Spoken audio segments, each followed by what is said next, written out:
When a black man quoting scripture walked into a luxury boutique, they saw a threat. But when he handed over his ID, they realized too late who they were dealing with. When the boutique door chimed, nobody looked up at first. Not until his shoes hit the marble, one soft click after another, like a metronome tapping against the silence. Solomon Pierce stepped in like he owned time. Long camel coat, dark skin kissed by the morning sun, and in his right hand, a battered, cracked leather Bible. The kind passed down through generations, the kind that's seen more pain than pages. Sloane Whitaker, boutique manager, always tight-lipped and tighter wound, spotted him before he even reached the perfume counter. She looked him up and down like he'd walked in holding a weapon. But he hadn't. He was just calm. Too calm. He paused under the chandelier. Let the silence stretch. Then his voice, deep, smooth, sermon-soft, floated up like incense. No weapon formed against me shall prosper. He didn't yell. Didn't preach. Just spoke it like truth. Brinley, the young sales associate with the anxiety eyes and glossy lips, leaned into Sloane and whispered, "Is he quoting the Bible?" Sloane's eyes narrowed. Watch him. They always say it like that. Watch him, not because he's suspicious, but because he's black, unbothered, and walking like he belongs. Solomon traced a finger along a glass case of Italian leather gloves. He wasn't touching anything. Wasn't breaking anything. Wasn't stealing anything. But Sloane picked up the phone. The quiet kind of phone call, where your mouth barely moves but your prejudice shouts. "Yes, hi. We've got a situation." Mel. Black. Mid-40s. Acting unstable. Unstable. Because he was quoting Isaiah. Ariel, the black sales intern behind the register, froze. Her hand hovered mid-swipe over a gift receipt. She knew that tone. She knew that word. And she knew that this wasn't going to end quiet. Solomon turned toward a mirror and studied his own reflection. The flickering boutique lights danced over his salt and pepper beard, his steady eyes. He smiled, but it didn't reach his face. "Let not your heart be troubled," he murmured. Customers began shifting. A woman with a beige trench coat pulled her purse closer.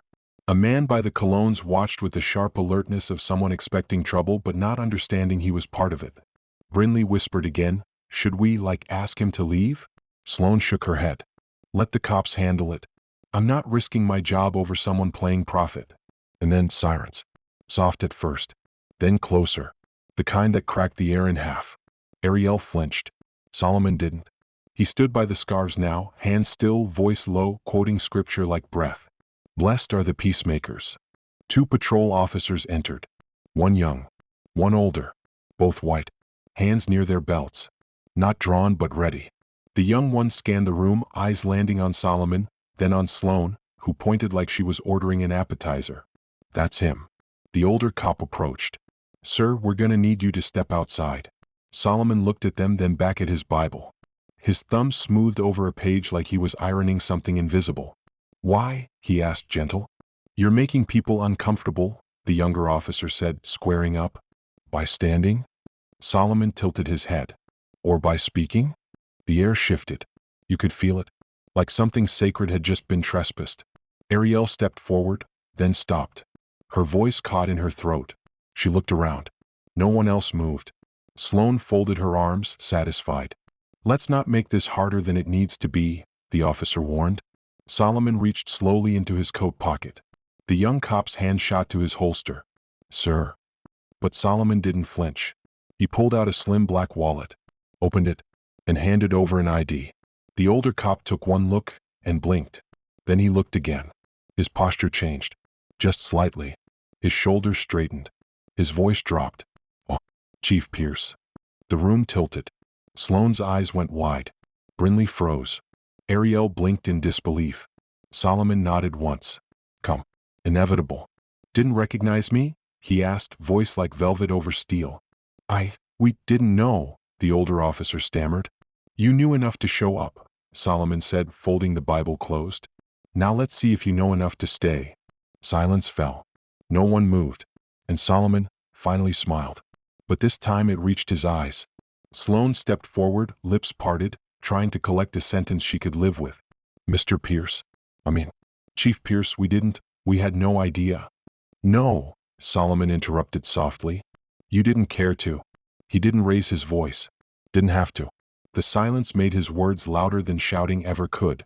Ariel looked from the officers to Solomon and then to Sloane. Her hands trembled. Not from fear, from rage. A quiet, choking kind of rage that had nowhere to go in a place like this. The young officer stepped back, confused. Whispered something to his partner. The older cop said nothing, just folded the ID back into Solomon's wallet and handed it over with two hands. Respectfully. Like it was a badge. "I'm off duty today," Solomon said. "Was just shopping for a gift. But now I think I found something better." Brinley's mascara-heavy eyes darted to Sloane. What does that mean?" He didn't answer. Not right away.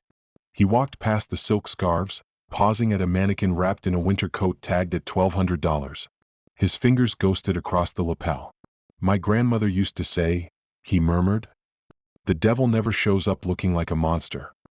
He comes wearing white gloves and calling the manager." Ariel laughed. Just once. A sharp exhale that broke the tension like glass. "That's enough," Sloane snapped, recovering. "You're intimidating my staff. I have a business to run." "No, Ms. Whitaker," Solomon said, still not looking at her. "You have a culture to fix." The words hit harder than anything the police could have brought in. Brinley stepped behind the counter, like she needed to hide. Ariel didn't move. "You racially profiled a man quoting scripture," Solomon continued. "Called law enforcement on someone who hadn't broken a single rule. Except one." He turned and looked straight at Sloane. "Being black. In your line of sight." Sloane's voice cracked. That's not what this was." "Then explain it to me." He folded his arms. "Explain why a man in a tailored coat quoting peace is dangerous to you." "I'll wait." Her mouth opened. Close. She blinked, realizing too late that this wasn't just about an incident. It was about her. The boutique had gone still. Even the customers weren't pretending to browse anymore. One woman slowly slid her phone out and started recording. Solomon noticed. "Let her. You called the police into a situation that didn't require force. That's how people get killed." His words didn't need volume, they had weight. Ariel finally spoke. Her voice was soft but clear. "This isn't the first time she's done it." Sloane turned, startled. "Excuse me?" "You've followed people," Ariel continued. "Ignored customers who looked like me. I see it. I live it. You just didn't know someone was watching." Brinley whispered, "Ariel, stop."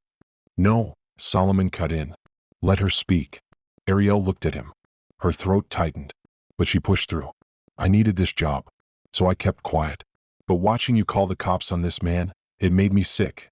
And it made me brave." Solomon met her eyes. There was something gentle in his gaze.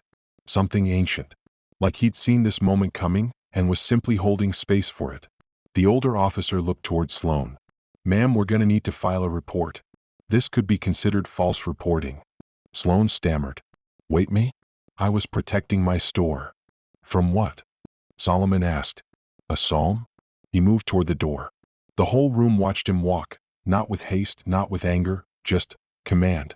But just before he pushed it open, he turned back. "I don't need an apology," he said. "I need you to sit with what you almost cost me. What you cost yourself." Then he looked to Ariel. "Come find me," he said, "when you're ready for a job that sees you." The bell chimed again as he stepped out, not a sound of exit but of closure. And for the first time since he walked in, no one said a word.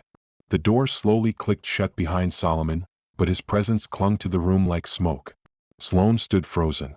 Her hand hovered near her hip, like she was still holding the phone. The customers had stopped pretending. One of them, an older black woman in a slate-gray pantsuit, shook her head and quietly left, murmuring, "Disgraceful," under her breath.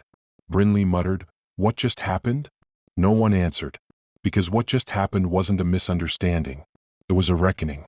A mirror held up too close. Too clear. The young officer cleared his throat and stepped forward with his notepad. "We'll need a written statement, ma'am. For the report." Sloane blinked at him. "Wait, why me?" "I called because I felt unsafe." The older cop looked at her with a long, unreadable expression. "Then maybe start with what, exactly, he did that made you feel unsafe." Silence. Ariel reached under the counter and pulled out a slip of paper, a return receipt. She scribbled something on the back, folded it once, and slipped it into her coat pocket. Then she turned to Brinley. "You might want to delete that security footage you tagged me in last week." Brinley's face flushed. "I didn't tag you." "You did," Ariel said. You called me the new girl with attitude, then laughed when I walked in. The room kept shrinking. Sloane looked around like she was drowning in walls. This is being blown out of proportion. We've got customers. No, Ariel cut in. You had customers. Now you have witnesses. One by one they were leaving.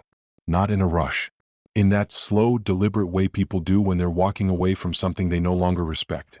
Brinley fidgeted behind the counter, twisting the string on a gift bag. So what, are we in trouble now? You're not the one they're filing the report on, the older cop said. Sloane's face twitched.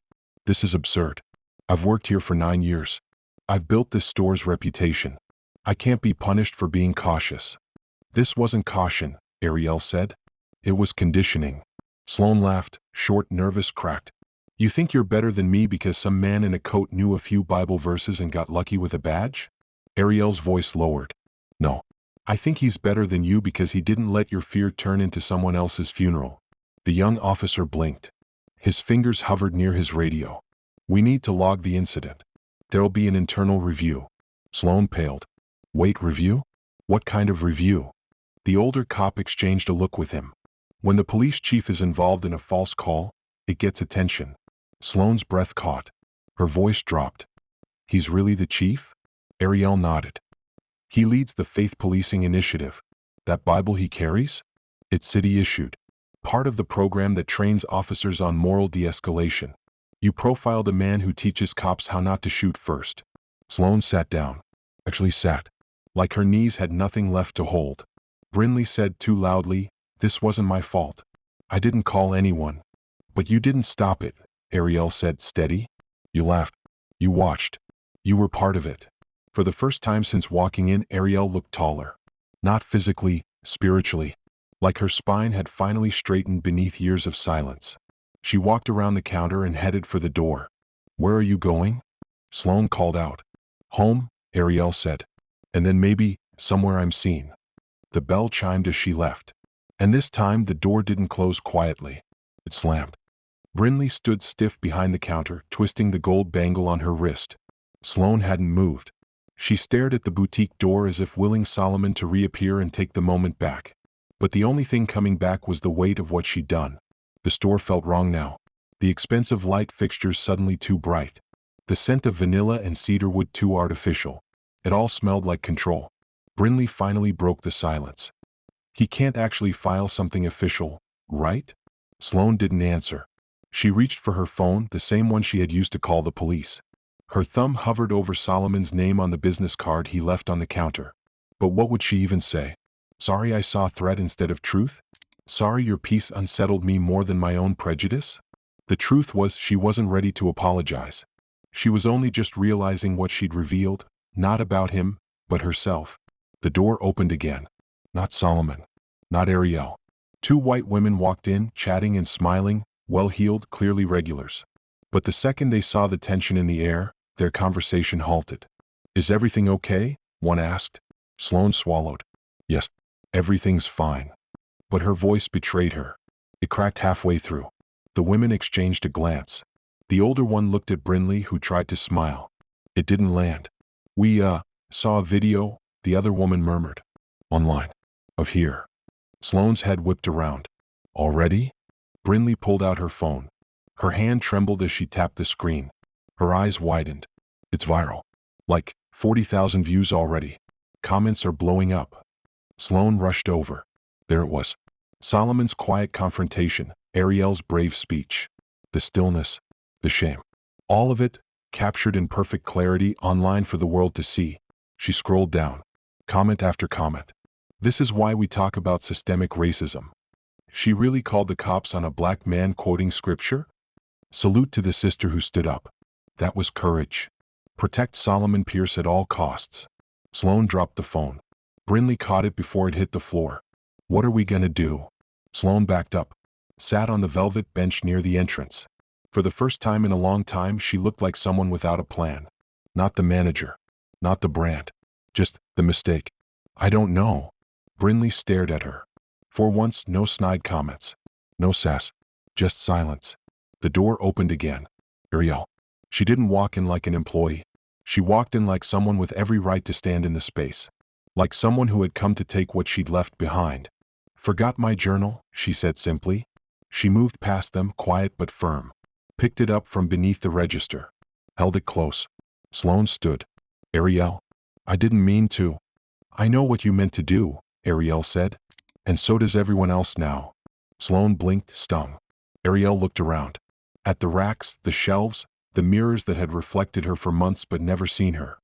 Funny how it takes someone else's dignity getting threatened for people to notice mine's been chipped away. Sloane stepped forward. You really going to work for him? Ariel smiled, not wide, not smug. Just quiet. I don't know yet. But I'm not working for you. And with that she left. Come. Oh. The bell rang one last time, but this time it didn't echo defeat. It rang like a line had been drawn. A line that wouldn't be crossed again. When a man walks into a luxury store quoting scripture, and walks out revealing truth, the world stops to listen. But the real story? It's what happens when the silence after is louder than any siren. What would have happened if Solomon didn't have that badge? What happens to the ones who never get to show their ID before the trigger's pulled? This wasn't just about one man in a boutique. It was about what people see, and what they refuse to see. We hope this story moved you because it was meant to. If it made you think, made you pause, or made you angry for the right reasons, like, share, and subscribe to Justice Throne, where real stories meet real truth. Drop your thoughts in the comments. What part of this story hit you hardest? What would you have done if you were Ariel? Or Solomon? Let's talk. Let's heal. Let's keep telling stories that make silence impossible.